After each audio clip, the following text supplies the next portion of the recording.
Bonjour les enfants et bienvenue pour une nouvelle leçon de lexique. Je suis Mariam, votre prof de français pour aujourd'hui. À travers cette capsule, nous allons découvrir les synonymes.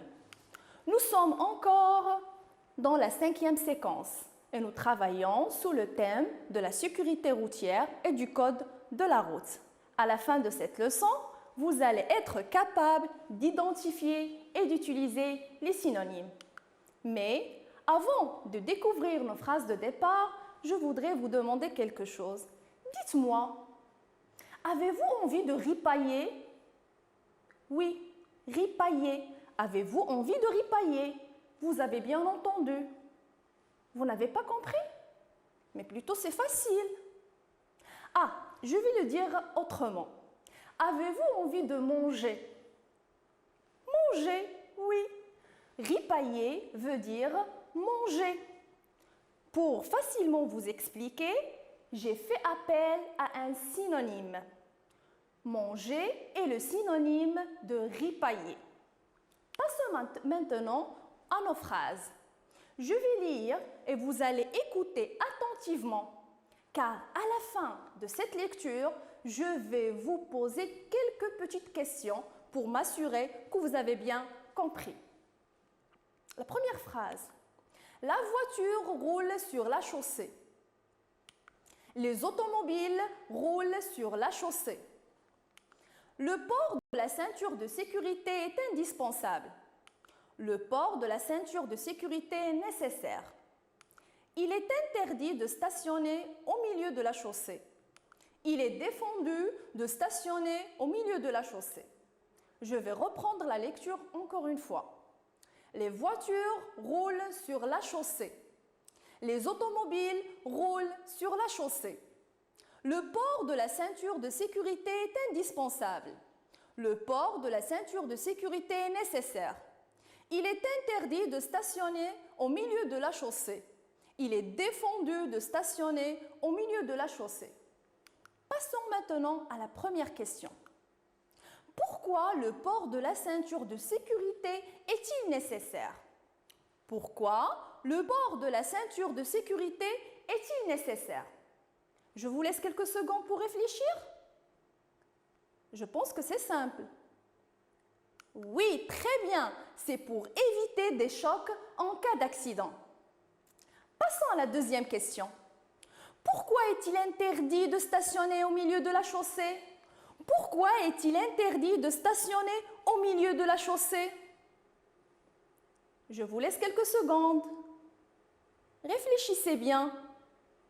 Oui, très bien, c'est pour ne pas gêner la circulation et pour ne pas causer des accidents. Maintenant, on passe à d'autres genres de questions. Qu'est-ce qui roule sur la chaussée? Qu'est-ce qui roule sur la chaussée? Souvenez-vous bien de la première et la deuxième phrase. Qu'est-ce qui roule sur la chaussée? Très bien, les voitures. Je veux encore une autre réponse. Très très bien, les automobiles. Qu'est-ce qu'on remarque? À cette question, on a trouvé la même réponse. Qu'est-ce qui roule sur la chaussée? Les voitures, les automobiles. Qu'est-ce qu'on remarque? Ces deux mots ont le même sens. Ils ont le même sens.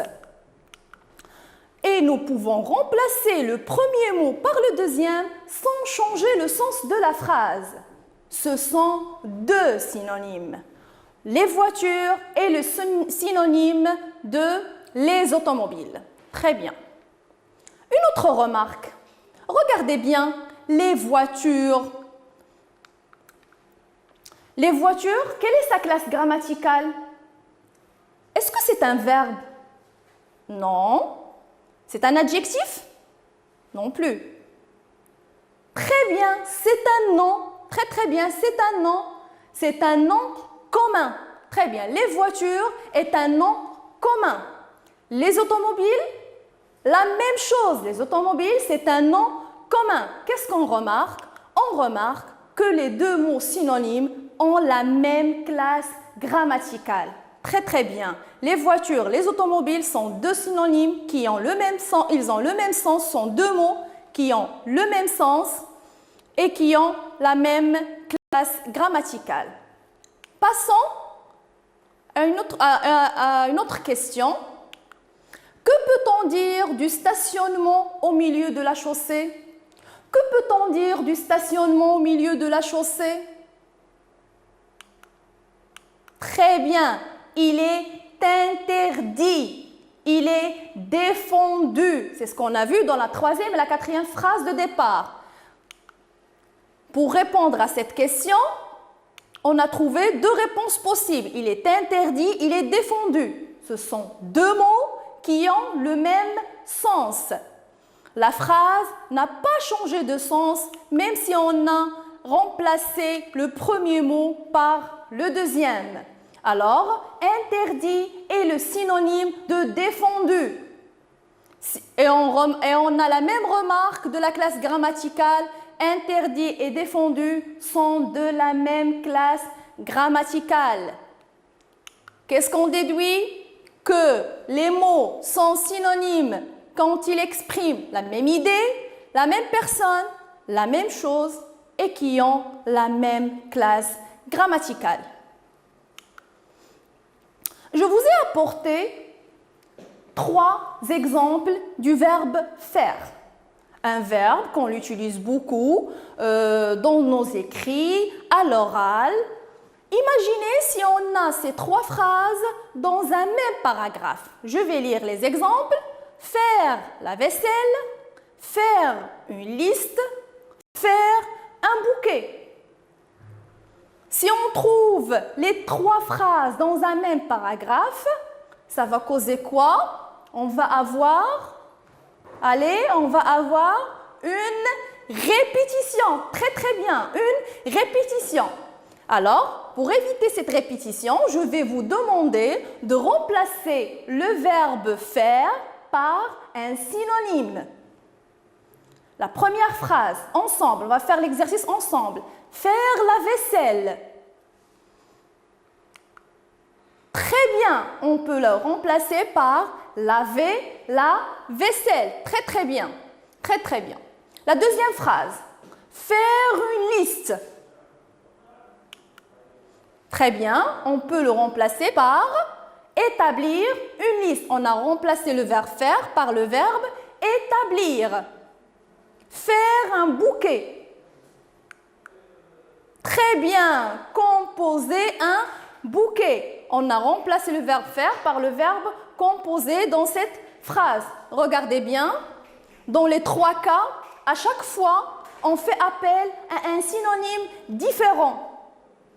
On dit que le synonyme est choisi selon le contexte. Très bien. À la fin de ces phrases, qu'est-ce qu'on peut dire sur les synonymes? Il sert à faire quoi, les synonymes? Très bien, il sert à éviter une répétition. Et n'oubliez pas, le choix des synonymes, c'est selon le contexte de la phrase. On prend l'exemple suivant. Regardez la phrase. Ce paysage est beau. Ce paysage est beau. Essayez de remplacer l'adjectif beau par un autre synonyme. Très bien, on peut dire ce paysage est magnifique. Ce paysage est splendide. Ce paysage est merveilleux. Très très bien. Vous avez remplacé l'adjectif beau par 3 autres adjectifs. On a ici 3 mots. Ils ont la même signification, mais ils sont de plus en plus forts. C'est de plus en plus intense. Très très bien. Ça sert à exprimer quoi? Très bien, ça sert à exprimer des nuances. Les adjectifs, ou plutôt les mots qui ont la même signification, peuvent avoir des nuances différentes. On peut dire que le synonyme dans ce cas, les synonymes servent à exprimer des nuances. À retenir, qu'est-ce qu'on qu'on peut dire sur les synonymes? Ce sont des mots qui ont à peu près le même sens. Des mots sont synonymes lorsqu'ils désignent la même chose, la même personne, la même idée et qu'ils sont de la même classe grammaticale. Un mot peut avoir plusieurs synonymes. Le sens de la phrase nous permet de trouver le synonyme qui convient, selon le contexte bien sûr. Et on utilise des synonymes pour éviter la répétition ou pour exprimer des nuances. Reprenons, n'oubliez pas que les synonymes, ils ont le même sens, la même classe grammaticale, on les choisit selon le contexte et ça sert pour éviter la répétition et exprimer des nuances. Avant de vous dire au revoir, je vais vous demander de faire quelque chose à la maison. Qu'est-ce que vous allez faire? Vous allez essayer de concevoir votre propre dictionnaire de synonymes que vous allez compléter au fur et à mesure tout au long de votre apprentissage du français. Qu'est-ce qu'il me reste à vous dire maintenant? Au revoir et à la prochaine séance. Merci.